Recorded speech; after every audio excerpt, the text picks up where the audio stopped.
ጤና ይስጥልኝ ውድ ተማሪዎች እንደምን አላችሁ? በዛሬው ሴሽን የ11ኛ ክፍል የታሪክ ትምህርት የዩኒት 9 ማጠቃለያ ጥያቄ እንሰራለን። ዘ ኤጅ ኦፍ ሪቮሉሽንስ የሚለውን ምናልባት ከመጨረሻው የጀመሩበት ምክንያት በዚህ ወቅት ያው አብዛኛው ወደ መጨረሻ ፓርት ያለው ቻፕተር አንዳንዴ ላልቅ ስለሚችል ለዛ ይጠቅማችኋል በሚል ነው። ከዚህ በፊት የ12ኛ ክፍል የታሪክ ትምህርት ነው ሰራ የቆየሁትኝ። የ11ኛ ክፍል የታሪክ ትምህርት ከመጨረሻው ቻፕተር ጀምረን ወደ ኋላ እንሄዳለን ማለት ነው። ተፈረሱ ጋሪው ቀድሞ እንዳትሉኝ እንጂ። አንደኛው ጥያቄ which factor was most critical in providing the necessary labor force for the start of the industrial revolution in Britain? A. The spread of Marxism among urban workers. B. The agricultural revolution and the inclusion movement. C. The introduction of the Napoleonic Code in Britain. D. The establishment of the first labor union. እንግዲህ በዚህ በቻፕተር 9 በዋናነት ሜጀር ሪቮሉሽኖችን አይታችኋል። ዋና ዋና ሪቮሉሽኖች ሁለት አይነት ሪቮሉሽኖች፣ አንደኛው ፖለቲካል ሪቮሉሽን ነው። ሌላኛው ደግሞ ኢኮኖሚክ ሪቮሉሽን ነው። ኢኮኖሚክ ሪቮሉሽን የሚባለው ኢንዱስትሪያል ሪቮሉሽን ነው። ፖለቲካል ሪቮሉሽን የሚባለው ደግሞ በዋናነት ዘ ፍሬንች ሪቮሉሽን፣ ዘ አሜሪካን ሪቮሉሽን። እነዚህ ዋና ሲግኒፊካንት የሚባሉ ሪቮሉሽኖች ናቸው። ስለዚህ ኢንዱስትሪያል ሪቮሉሽን ብሪቴን ላይ እንዲጀምር ክሪቲካል ፋክተር ነሰሰሪ ፋክተር ያልሆነ የትኛው ነው? በተለይ ኢንተርምስ ኦፍ ላበር ፎርስ ቢ ነው የሚሆነው፣ ዘ አግሪካልቸር ሪቮሉሽን ኤንድ ዘ ኢንክሉዥን ሙቭመንት። እንግዲህ ኢንዱስትሪያል ሪቮሉሽን የተጀመረው ለመጀመሪያ ጊዜ ኢንግላንድ የተጀመረው መቼ? በ18ኛው መቶ ክፍለ ዘመን አጋማሽ። ለዚህ ምክንያቶች ምን ናቸው? አንደኛ ኢንግላንድ was rich in natural resources such as coal and iron። አንደኛ ምክንያት ኢንግላንድ በተፈጥሮ ሀብት የበለጸገች መሆኗ ነው። በተፈጥሮ ማዕድናት ለምሳሌ በብረት ማዕድንና በከሰል ማዕድን አንድ ፋክተር ይሄ ነው። ሌላኛው ደግሞ ዘ አቬይላቢሊቲ ኦፍ ሌበር ፎርስ ነው። በቂ የጉልበት ኃይል መኖሩ ነው። ይሄ ሆኖ ምንድነው ሩራል ፔዛንትስ rural small peasants were evicted from their land by the landowners or the landlords። ላንድሎርዶች አነስተኛ አርሶ አደሮችን ከመሬታቸው አፈናቅለዋቸዋል። በዛ ምክንያት እነዛ አነስተኛ ድሃ አርሶ አደሮች ወደ ከተማ ፈልሰዋል። እንዲያውም ያንዱ የኢንዱስትሪያል ሪቮሉሽን ኮንስኩዌንስ ምንድነው? the movement of people from rural areas to urban areas ነው። የህብረተሰቡ ፍልሰት ነው ከገጠር ወደ ከተማ። አርሶ አደሩ ለምን ፈለሰ? የመሬት ከበርቴዎች ስላፈናቀሏቸው። ይሄ ከገጠር የተፈናቀለው አርሶ አደር የኢንዱስትሪን ስራ ለመስራት ዋና የጉልበት ምንጭ ሆኗል። ይሄም የኢንዱስትሪ ሪቮሉሽን ኢንግላንድ ላይ እንዲጀመር አንዱ መሰረታዊ ፋክተር ነበር። ዘ አቬይላቢሊቲ ኦፍ ሌበር ፎርስ ኤንድ ዘ አግሪካልቸር ሪቮሉሽን። ዩሲ ኢንዱስትሪያል ሪቮሉሽን ከመጀመሩ በፊት በእንግሊዝ አግሪካልቸራል ሪቮሉሽን ነበር፣ የእርሻ አብዮት ነበር። የእርሻ አብዮት ምንድን ነው? ታላላቅ የእርሻ መሬቶች መስፋፋት፣ ዘመናዊ የሆነ የአስተራረስ ዘዴ ለምሳሌ ሲድሪል የዘር መዝሪያ ማሽኖች ኢንቨንት መሆን፣ ኢንክሎዥር ሙቭመንት ይባላል። ባለሀብቶች የመሬት ከበርቴዎች መሬትን በሰፊው አጥረው በዛ ብዙ ምርትን ማምረት እንቅስቃሴ ነበር። ይሄ የኢንዱስትሪያል ሪቮሉሽን በእርግጥም የማሽን ፕሮዳክቶችን ብቻ አይደለም የጨመረው፣ ሌላ ምን ጨምሯል? የእርሻ ምርቶችንም ጨምሯል። የእርሻው ኢኮኖሚ መካናይዝድ ሆኗል፣ ሞደርናይዝድ ሆኗል። ይሄ ሁኔታ ነው እንግዲህ በእንግሊዝ የእርሻ አብዮት እንዲመጣ የኢንዱስትሪ አብዮት እንዲመጣ ያደረገው ማለት ነው። ፔሪየድ ሁለተኛው ጥያቄ How did the invention of the steam engine by James Watt transform the nature of early industrial production? እንግዲህ ለኢንዱስትሪያል ሪቮሉሽን ዋና ሜጀር ኢኖቬሽን የሚባለው ስቲም ዋት ነው። ስቲም ኢንጂን ነው። የእንፋሎት ሞተር ነው። በኢንዱስትሪያል ሪቮሉሽን ፔሪድ ዋና ግኝት የሚባለው የእንፋሎት ሞተር ነው። ይሄ የእንፋሎት ሞተር ወይም ደግሞ ስቲም ኢንጂን በማን ነው የተፈለሰፈው ሲባል በጄምስ ዋት ነው። በጄምስ ዋት መቼ? በ1765 ዓመተ ምህረት እና ከኢንዱስትሪያል ሪቮሉሽን በፊት እና በኢንዱስትሪያል ሪቮሉሽን ኢርሊ ፔሪድ ወቅት የሰው ልጅ በብዛት የሚጠቀመው ኃይል ዋተር ፓወር ነበር፣ የውሃ ኃይል ነበር። በዛ ምክንያት አብዛኛው ማሽኖች ኢንቨንት የሚደረጉት ፕላንት የሚደረጉት የሚቋቋሙት ውሃዎች አካባቢ ስትሪሞች አካባቢ ነበር። but thanks to the invention of steam engine industries or factories began to establish in the urban areas። እንግዲህ ስቲም ኢንጂን ከተፈለሰፈ በኋላ ኢንዱስትሪዎች ከተሞች አካባቢ መመስረት ጀምረዋል። ምንም አይነት ውሃ አይጠቀሙም። ስቲም ኢንጂንን በመጠቀማቸው ምክንያት ታላላቅ ኢንዱስትሪዎች ከተሞች አካባቢ ሊመሰረቱ ችለዋል ማለት ነው። እሱ ነው። it provided a mobile and efficient power source that freed factories from river locations. B, it made manual craftsmen more efficient by eliminating the need for factories. C, it primarily improved the production of small tenant farmers through automated seedings. D, it led to the immediate end to the Luddite riots by creating better working conditions. Well, no doubt, anyone. It provided more and efficient power source that freed factories from river locations.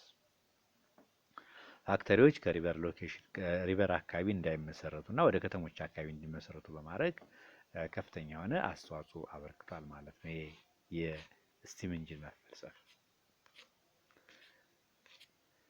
ሶስተኛው what was the primary motivation behind Luddite movement in northern England between 1811 and 1816? ሉዲት ሙቭመንት ምንድን ነው? እንግዲህ ኢንዱስትሪያል ሪቮሉሽን it worsened the condition of workers የሰራተኞችን ህይወት በእጅጉ እንዲያሽቆለቁል አድርጓል። ወደ መጥፎ መርቷል። in fact it improved the lives of factory owners የፋክተሪ ባለቤቶችን የሀብታሞችን ህይወት አሻሽሏል። በተቃራኒው ደግሞ የድሆችን ህይወት ደግሞ በከፍተኛ ሁኔታ እንዲዳከም እንዲጎሰቁል አድርጓል። በዛ ምክንያት ድሆች ሰራተኞች በተለይ ስራቸው በማሽኖች በመተካቱ ምክንያት ይሄን ኢንዱስትሪያል ሪቮሉሽንን አጌንስት አድርገዋል፣ ተቃውመዋል እና ፋክተሪዎችን በማውደም እንቅስቃሴ አድርገዋል። ይሄ ፋክተሪዎች ኢንዱስትሪ በማድረግ የተካሄደ እንቅስቃሴ በእንግላንድ ምን ይባላል? ሉዲት ሙቭመንት ይባላል። ከመቼ እስከ መቼ? ከ1811 እና እስከ 1816 ዓመተ ምህረት ድረስ ሉድ ከተባለ ሰው ነው። ሉድ ማለት የመጀመሪያው ማሽን ኢንዱስትሪ በማድረግ ቅሬታውን ያቀረበ ሰው ነው። ሰው ከሱ ምሳሌ በመነሳት ይሄን እንቅስቃሴ አድርገዋል። ሉዲት ሙቭመንት ሉዲት ሙቭመንት ባጭሩ ሰራተኞች መሳሪያዎችን በማውደም ኢንዱስትሪያል ሪቮሉሽንን ወይም ደግሞ የፋክተሪ ስርዓትን የተቃወሙበት ሲስተም ነው ማለት ነው። ስለዚህ መልሱ ሲ ነው የሚሆነው። ፍራስትሬሽን among the working class whose livelihoods were destroyed by machinery የሚለው መልስ ይሆናል ማለት ነው።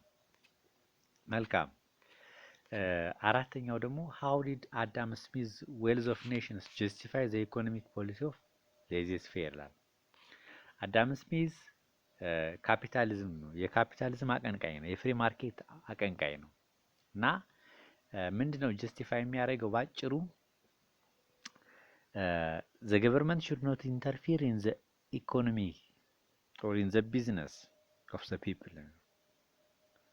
መንግስት በህዝቡ ገንዘብ እንቅስቃሴ፣ ቢዝነስ እንቅስቃሴ፣ የኮመርስ እንቅስቃሴ ወይም ደግሞ በማርኬት ጉዳይ ጣልቃ መግባት የለበትም ነው የሚለው።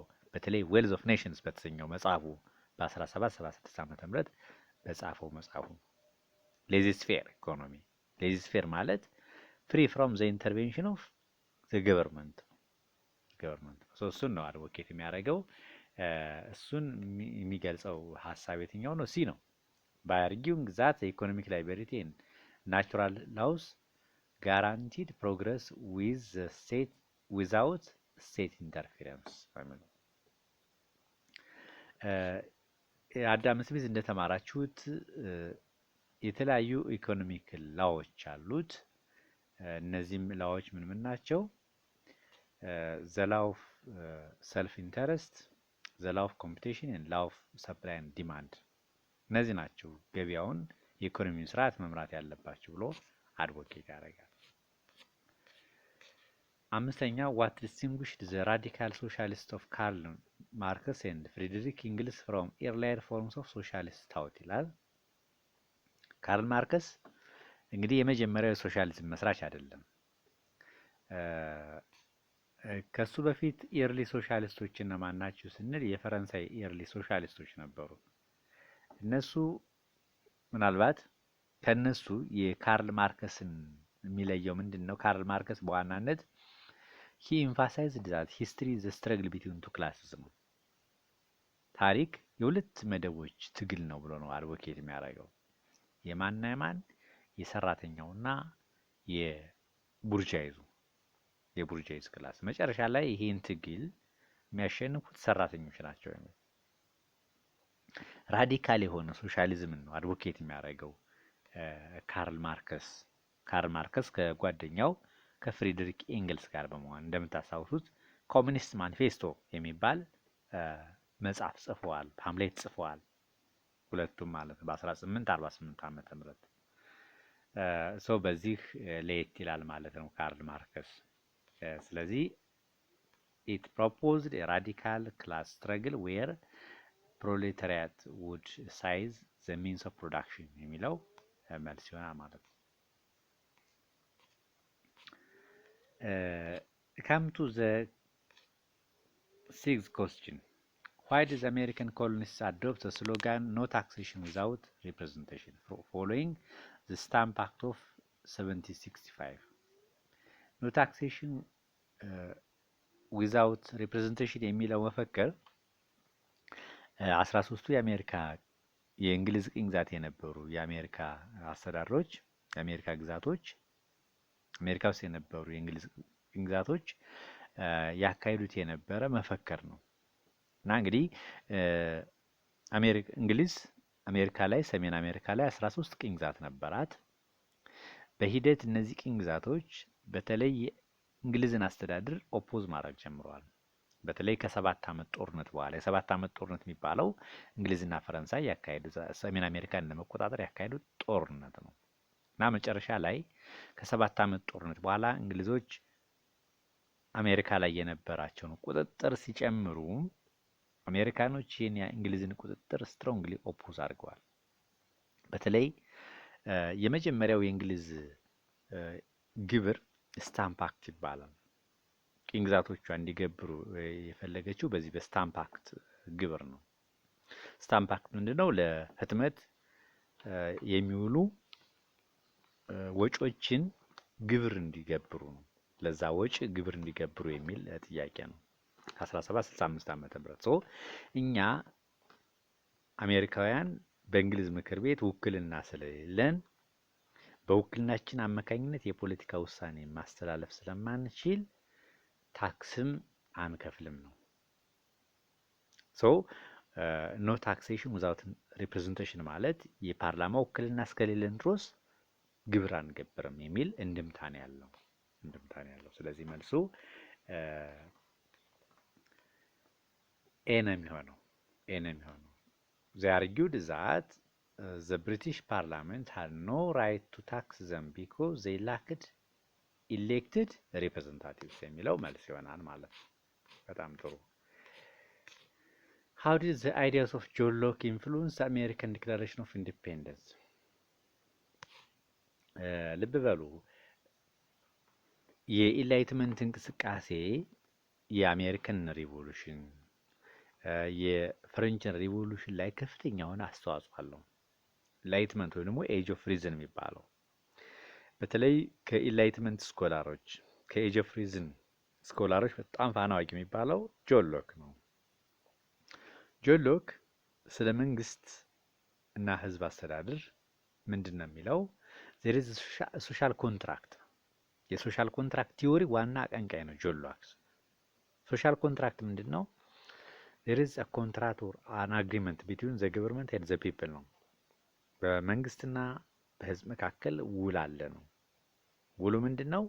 መንግስት የዜጎችን ናቹራል ራይት ሊጠብቅ፣ ተፈጥሮ መብት ሊጠብቅ፣ ለምሳሌ ዘ ራይት ቱ ላይፍ፣ ዘ ራይት ቱ ላይቤሪቲ፣ ዘ ራይት ቱ ኢኳሊቲ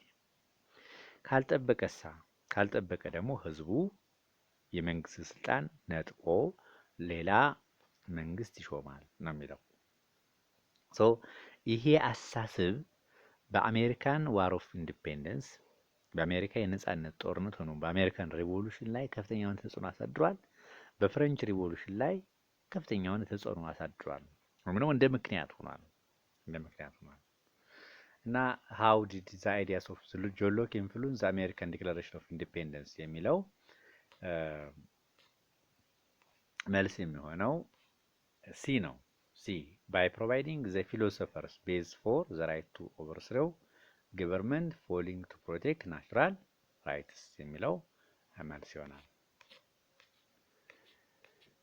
ዲስትራክተሮችን ሁሉም በዋናነት ኮንሰፕቱ ላይ ፎከስ እንድታደርጉ ስለምፈልግ ነው ዲስትራክተሩን ሁሉንም ማላነበው።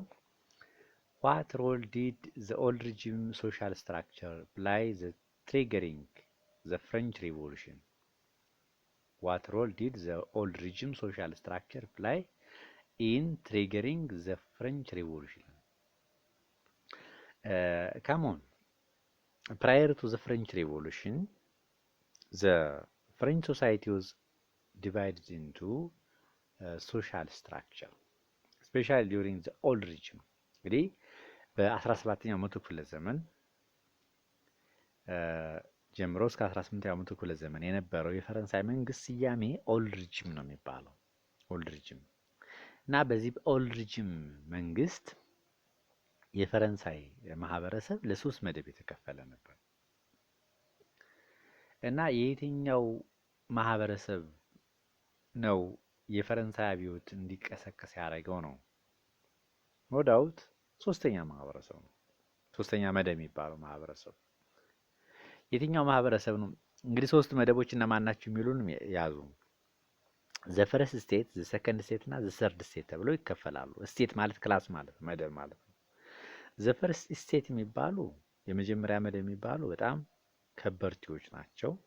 በተለይ በዋናነት የካቶሊክ ክለርጂዎች ናቸው። የካቶሊክ ቤተክርስቲያን ቀሳውስት ዘ ፈርስት ስቴት ተብለው ይፈረጃሉ።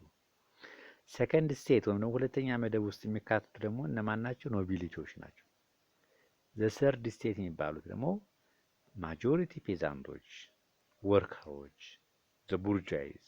እነዚህ አብዛኛው የፈረንሳይ ማህበረሰብ 90% እና ከዛ በላይ የሚሆነው ሶስተኛ መደብ ላይ ነው የሚገኘው እና ይሄ ሶስተኛ መደቡ ነው ከፍተኛ የሆነ ጭቆና ነው የሚያስተናግደው። አን ፕሪቪሌጅድ ክላስ የሚባለው ይሄ ነው። ፕሪቪሌጅድ የሚባሉት ደግሞ ዘ ፈርስት እና ዘ ሰከንድ ስቴት ናቸው። ሶ ይሄ በሂደት ያለውን ሁኔታ በመቃወም አብዮት እንዲነሳ አድርጓል። ዘ ፈርስት እና ዘ ሰከንድ ስቴት ዘ ዌር ኤግዘምፕትድ ፍሮም ታክስ፣ ግብር አይከፍሉም። ብዙ ሰፊ መሬት አላቸው። በተቃራኒው ሶስተኛ መደቦች they paid huge taxes፣ በጣም ብዙ ግብር ይከፍላሉ። የመሬት እጥረት አለባቸው። ጭቆናን ያስተናግዳሉ። አጠቃላይ ይሄን ጭቆና ለመገርሰስ ነው የፈረንሳይ ታላቋን አብዮት ትሪገርድ ያደረጉት ያነሳሱት እነዚህ ሶስተኛ መደቦች ወይም ደግሞ the peasants, the workers and the bourgeois። የዚህ ጥያቄ መልሱ የሚሆነው B, it created an equal society where teeny minority held power while the majority bore the taxation burden።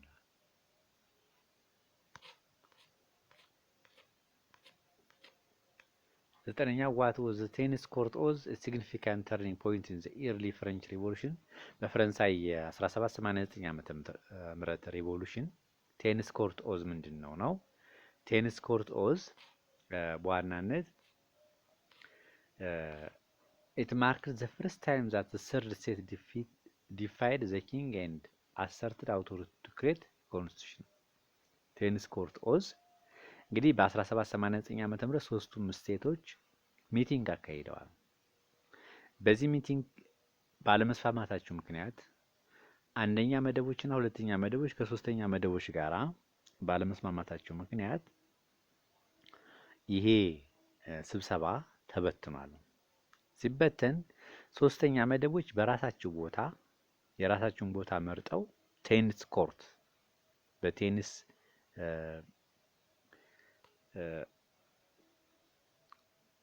መድረክ ላይ ወይም ደግሞ በቴኒስ መሰብሰቢያ አዳራሽ ላይ ተሰብስበው ውሳኔ አስተላልፈዋል። ምን የሚል ውሳኔ? የፈረንሳይ አዲስ ህገ መንግስት ፕሮፖዝ ለማውጣት ንጉሱን በመቃወም የሚል ውሳኔ አስተላልፈዋል።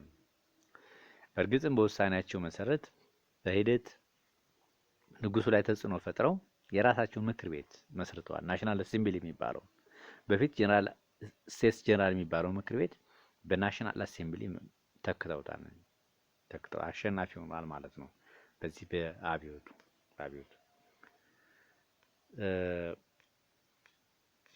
አስረኛው ጥያቄ ጋር ገብተናል። ዋት ዲድ ዘ ዲክላሬሽን ኦፍ ዘ ራይትስ ኦፍ ማን ኤስታብሊሽ አስ ዘ ኒው ኮር ቫሊዩስ ኦፍ ዘ ፍሬንች ሪፐብሊክ? ይሄ ዲክላሬሽን ኦፍ ራይትስ ኦፍ ማን በ1789 የፈረንሳይ አብዮት የታወጀ አዋጅ ነው።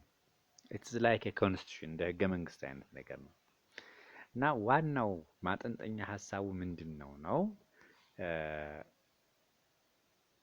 ዩኒቨርሳል ሜል ኢኳሊቲ ቢፎር ዘ ላው፣ ፍሪደም ኦፍ ሪሊጅን ኤንድ ፕሮፐርቲ ራይትስ ፕሮቴክሽን፣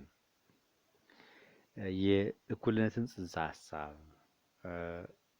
አድቮኬት የሚያደርግ ዋና ዲክላሬሽን ነው።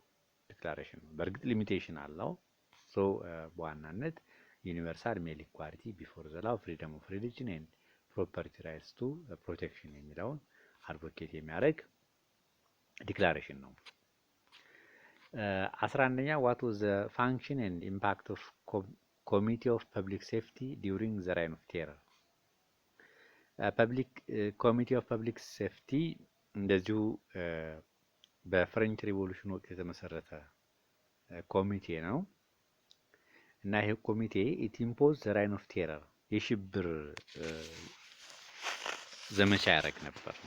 ብዙዎችን በስር በግድያ ያሰቃይ ነበር። ስለዚህ ይሄ ዋና ዓላማ ምንድነው? ፋንክሽኑ ነው። ኢምፓክቱ ምንድነው? to protect the revolution from enemies through mass arrests and guillotine executions። እንግዲህ አብዮትን ለመጠበቅ በሚል ምክንያት ነው ከፍተኛ የሆነ ማስ አሬስት እና ጉሊቲን ያካሄድ። ጉሊቲን ማለት ግድያ ማካሄድ ነው። 12ኛው how did the Napoleon Bonaparte Napoleon Code affect the legal system of France ይላል። እንግዲህ ናፖሊዮን ቦናፓርት የፈረንሳይ አብዮት የወለደው ታላቅ መሪ ነው። በ1799 ዓመተ ምህረት ዲሬክተሪ የሚባለውን የፈረንሳይ መንግስት በማስወገድ ነው ስልጣን ላይ ወጣው እና የሚታወቀው በዋናነት በናፖሊዮን ኮድ ኦፍ ላው ነው። ሲስተማቲክ በሆነው በዚህ ህጉ ነው የሚታወቀው። ናፖሊዮን ኮድ ኦፍ ላው ይባላል። ይሄ ህግ ብዙ ኤሌመንቶችን ይዛል። ፔናልቲ ኮዶችን፣ ላዎችን፣ ኮመርሻል ላዎችን፣ ክሪሚናል ላዎችን፣ የተለያዩ ህጎችን የያዘ ህግ ነው። ይሄ ህግ ለተለያዩ የምዕራብ አውሮፓና የላቲን አሜሪካን ህዝቦች ዋና የህግ መሰረት ሆኖ ያገለግላል። በዚህ አስተዋጽኦ ይታወቃል። ቢ provided unified clear codification of law that made many revolutionary reforms permanent የሚለው መልስ ይሆናል ማለት ነው። 13ኛ what were the primary provisions and objectives of the Concordat of 1801 ኮንኮርዳንት ምንድነው የሚለውን ጽንሰ ሐሳብ ተረዱልኝ። ኮንኮርዳንት ማለት በ1801 ዓመተ ምህረት ናፖሊዮን ቦናፓርት እና የካቶሊክ ቤተክርስቲያን የፈረንሳይ ካቶሊክ ቤተክርስቲያን የተስማሙት ስምምነት ነው። በዚህም ስምምነት እንግዲህ በፊት በአብዮቱ ምክንያት የካቶሊክ ቤተክርስቲያን መሬት ተነጥቋል፣ ንብረት ተወስዶባታል። በዛ ምክንያት ቅሬታ ነበር በቤተክርስቲያን ሰዎች መካከል ዘንድ። ይሄን ቅሬታ ለማርገብ ኮንኮርዳት የሚባለውን ስምምነት ተፈራርሟል ናፖሊዮን ቦናፓርት። ይሄ ስምምነት ዋናው ፕሮቪዥኑ ዋናው ኦብጀክቲቭ ምንድነው? ሂሊንግ ዘ ዲቪዥን ቢትዊን ዘ ስቴት ኤንድ ዘ ቸርች ዋይል ኢንሹሪንግ ሪሊጅን ሪሜንድ አንደር ስቴት ኢንፍሉዌንስ። አንደኛ ስቴት ኤንድ ሪሊጅን ዲቫይድ እንዲሆን የሚል አቋም ነው ያንጸባረቀው። በእርግጥም ከፈረንሳይ አብዮት በኋላ ነው የመንግስትና እምነት መለያየት አለበት የሚለው ጽንሰ ሐሳብ አድቮኬት መሆን ይገባል። በተጨማሪም ደግሞ ይሄ ግን ያው ስቴትም ደግሞ መንግስትም ደግሞ በእምነት ላይ ተጽዕኖ እንዲፈጠር አድርጎታል። እሱን ነው አድቮኬት የሚያደርገው ይሄ ስምምነት። መልካም 14ኛው ጥያቄ ዋይ ዲድ ናፖሊዮን ኮንቲኔንታል ሲስተም አልቲሜትሊ ፌል ቱ ዊክን ግሬት ብሪቴን። ኮንቲኔንታል ሲስተም ምን ማለት ነው የሚለውን ስናይ ግሬት ብሪቴን ዋዝ ስትሮንግ ኢነሚ። እንግዲህ ናፖሊዮን ቦናፓርት ዳይሬክትሊ ኦር ኢንዳይሬክትሊ ኮንከርድ ሞስት ኦፍ ዘ ዩሮፒያን ስቴትስ፣ በቀጥታም ሆነ በተዘዋዋሪ አብዛኞቹን የአውሮፓ ሀገራት በቁጥጥር ስር መዋል ችሏል። በት he was unable to defeat the British force። እንግሊዝን ግን ማሸነፍ አልቻለም። ምክንያቱም ደግሞ ምንድነው እንግሊዝ ጠንካራ የሆነ ኔቪ ነበራት፣ የባህር ኃይል ነበራት። እንዲያውም ትራፋልጋር የሚባል ባትል ላይ በ1805 ዓመተ ምህረት የእንግሊዝ የባህር ኃይል ፈረንሳይን አሸንፏል። ስለዚህ እንግሊዝን በኢኮኖሚ ለማሽመድመድ ናፖሊዮን ያወጣው ሜጀር ምንድነው? ኮንቲኔንታል ሲስተም የሚባል ህግ አውጥቷል። ይህ ኮንቲኔንታል ሲስተም ማለት ሌሎች ሀገሮች ከእንግሊዝ ጋር እንዳይነግዱ ወደቦችን በመዝጋት የእንግሊዝን ኢኮኖሚ አታክ የማድረግ ፖሊሲ ነው። በእርግጥ ይሄ ፖሊሲ መጨረሻ ላይ ፌል አድርጓል። ምክንያቱም ሌሎች የአውሮፓ ሀገራት ከእንግሊዝ ጋር ተባብረዋል። አሜሪካ በተለይ ለእንግሊዝ ድጋፏን አድርጋለች። ስለዚህ እሱን ጽንሰ ሐሳብ የሚያስረዳው የሚገልጸው because of the British naval superiority and the widespread reliance on ስመግሊንግ ይላል። ስመግሊንግ በድብቅ ብዙ የአውሮፓ ሀገራት ከእንግሊዝ ጋራ የንግድ ግንኙነት ነበራቸው። በዛ ምክንያት የእንግሊዝም ሱፔሪዮሪቲ የእንግሊዝ የባህር ኃይል ሱፔሪዮሪቲ ይሄንን በናፖሊዮን ኢንትሮዲዩስ የተደረገ ኮንቲኔንታል ሲስተም ሙሉ በሙሉ ሪዚስት ማድረግ ችሏል፣ መቋቋም ችሏል ማለት ነው። 15ኛ ዋት ዲድ ናፖሊዮንስ ፋይናል ዲፊት አት ዘ ባትል ኦፍ ዋተርሎ ኢን 1850 ይላል። እንግዲህ በ1815 ዓመተ ምህረት ዋተርሎ ላይ ነው ፋይናሊ የተሸነፈው ናፖሊዮን ቦናፓርት። እና ለምን ተሸነፈ ነው? የተለያዩ አውሮፓ ሀገራት ህብረት በመመስረት ወይም ኮሊሽን በመመስረት መጨረሻ ላይ ናፖሊዮንን አሸንፈውታል። A coalition of British and Prussian forces halted his attempt to foreign power during the 100 years. ይህ መጀመሪያ at the Battle of Nations በሚባለው በ1814 ዓመተ ምህረት ተሸንፎ ኢልባ ላይ እንዲሄድ ተገዶ ነበር። ከዛ እንግዲህ ኢልባ ደሴት ላይ ከቆየ በኋላ ተመልሶ ደግሞ ወደ ስልጣን ተመልሷል። እና ወደ ስልጣን የተመለሰው ለ100 ቀናት ነው የቆየው ተመልሶ። በኋላ ግን የአውሮፓ ኃይሎች በተለይ ፕሩሻና እንግሊዝ አብረው በመሆን መጨረሻ ላይ ዋተርሎ የሚባል ባትል ላይ ቤልጂየም ላይ ናፖሊዮን ቦናፓርት ተሸንፏል ማለት ነው በ1815 ዓመተ ምህረት። ወደ 16ኛው ጥያቄ ስንመጣ what was the purpose of the principle of legitimacy established at the Congress of Vienna? እንግዲህ የናፖሊዮን ቦናፓርት ከተሸነፈ በኋላ የአውሮፓ ሀገራት ያካሄዱት ጉባኤ ምን ይባላል? ዘ ኮንግረስ ኦፍ ቪና የቪና ጉባኤ ይባላል። መቼ ተካሄደ? በ1815 ዓመተ ምህረት። የቪና ጉባኤ 3 ፕሪንሲፕሎችን አቋቁሟል መስርቷል። አንደኛው ዘ ፕሪንሲፕል ኦፍ ሌጂቲማሲ ነው። ዘ ፕሪንሲፕል ኦፍ ሌጂቲማሲ ባጭሩ በናፖሊዮን ቦናፓርት ምክንያት ስልጣናቸውን ያጡ የአውሮፓ ነገስታት ወደ ቀድሞ ስልጣናቸው እንዲመለሱ ነው። ሁለተኛው ደግሞ ዘ ፕሪንሲፕል ኦፍ ኮምፐንሴሽን ዘ ፕሪንሲፕል ኦፍ ኮምፐንሴሽን የሚባለው ነው። ይሄ ደግሞ በናፖሊዮን ጦርነት ብዙ መስዋዕትነት የከፈሉ ሀገራት ኮምፐንሴት እንዲሆኑ ወይም ደግሞ ካሳ እንዲሰጣቸው ለምሳሌ የተለያዩ ቴሪተሪ ግዛት እንዲሰጣቸው የሚል ውሳኔ ነው።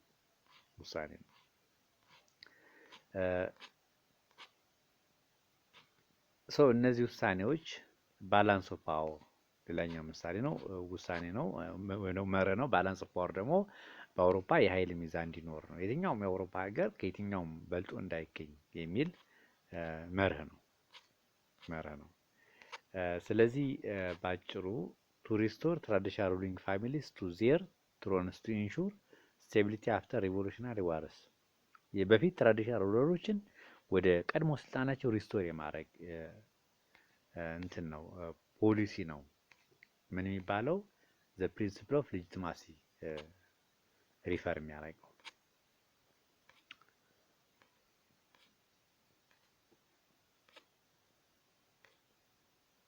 18ኛው ጋር ገብተናል። 18ኛው to what extent did the industrial revolution change the status and role of women in society? ኢንዱስትሪያል ሬቮሉሽን እንግዲህ የሴቶችን ሚና በምን አይነት መንገድ ቀየረ ነው። ሴቶች በተለያዩ ፋክተሪዎች መስራት ጀምረዋል። እንግዲህ ደም ሴቶች ለጉልበት ስራ በጣም ተመራጭ ነበሩ። ምክንያቱም ዘይቤር ቺፕ ኢን ኮስት በዋጋ ደረጃ የሴቶች ጉልበት በጣም ርካሽ ነበር። ሰው ዜሮ ዘ ኤክስፕሎይቴሽን ኦፍ ውሜን ሌበር ኢን ፋክተሪስ ከቤት ስራ በተጨማሪ ፋክተሪዎች አካባቢ እንዲሰሩ ተገደዋል። ሴቶች ብቻ አይደለም ችልድረን ኢቭን ህጻናትም እንደዚሁ ተገደዋል። so it provided new employment opportunities but often subjected them to lower wages and poor conditions የሚለው መልስ ነው የሚሆነው። what are the major internal reforms introduced by national convention between 1792 and 1795 ይላል። ይሄ ደግሞ ናሽናል ኮንቬንሽን በፍሬንች ሪቮሉሽን ወደ መጨረሻ ፌዝ የነበረው ገቨርንመንት ነው እና ሜጀር ኢንተርናል ሪፎርሙ ምንድነው ነው? አቦሊሽንግ ስሌቨሪ አዶፕቲንግ ዘ ሜትሪክ ሲስተም ኤንድ ኢንዲንግ ኢምፕሪዝመንት ፎር ዲቢት ብዙ ቼንጆችን ብዙ ሪፎርሞችን ኢንትሮዱስ ያደረገ ነው። ይሄ ናሽናል ኮንቬንሽን የሚባለው ገቨርንመንት ሪፐብሊክ እንዲመሰረት የህዝብ አስተዳደር እንዲመሰረት ኢንትሮዱስ ያደረገ መንግስት ነው። የመጨረሻው 20ኛው how did the great fear of 1789 contribute to the radicalization of the French Revolution? ግሬት ፊር ምንድን ነው? ይሄ ሰርድ ስቴቱ ናሽናል አሴምብሊን ከመሰረተ በኋላ በዚህ በፍሬንች ሪቮሉሽን ከፍተኛ የሆነ ፍራቻ ነበር እና ይሄ ፍራቻ በሂደት ከፍተኛ የሆነ ውጥረትን ፈጥሯል ነው። so it led to widespread rural panic forced the national assembly to end feudal privileges ከዚህ በኋላ ነው እንግዲህ በዚህ ግሬት ፊር ምክንያት የፊውዳል ፕሪቪሌጅን እንዲያደርግ ወይ ናሽናል አሴምብሊ ፕሪቪሌጅ ማለት ክብር ፈርስት እና ሰከንድ ስቴቱ ሃይ ፕሪቪሌጅ አለው፣ የፊውዳል ፕሪቪሌጅ አለ። ሶ ይሄ ፕሪቪሌጅ እንዲቀር ያደረገው በዚህ ፓኒክ ነው፣ በዚህ ፊር ምክንያት ነው ማለት ነው። መልካም፣ በዚህ ቃል መሰለኝ። እስቲ ምናልባት ዲቴል እንዲሰራላችሁ የምትፈልጉ ካላችሁ ኮሜንት ላይ አስቀምጡልኝ። ለዛሬው በዚህ ብቃን። ምናልባት ይሄን ቻናል ላይክ፣ ሰብስክራይብ እና ሼር ብታደርጉት ለእኔ ድጋፍ ይሆነኛል። መልካም ጊዜ